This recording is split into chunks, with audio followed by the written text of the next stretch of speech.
Щепки летели во все стороны в городе Хейвард, штат Висконсин, в минувшие выходные. Больше сотни могучих лесорубов со всего мира собрались здесь на ежегодные соревнования.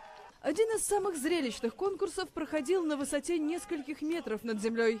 Участникам необходимо было перерубить топором бревно, стоя на вбитой в ствол тонкой доске. Но орудия дровосеков нужны были далеко не в каждом состязании. Некоторые предполагали проверку равновесия. В этом, например, два противника должны были быстро перебирать ногами по плавающему в воде бревну. Кто первый падал, проигрывал. Некоторые лесорубы демонстрировали мастерство покорения деревьев, взбираясь на 27-метровые столбы. Для этого они использовали ботинки с шипами и кожаные ремни. Обратный путь был гораздо проще.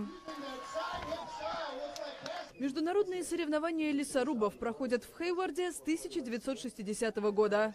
В них принимают участие как мужчины, так и женщины.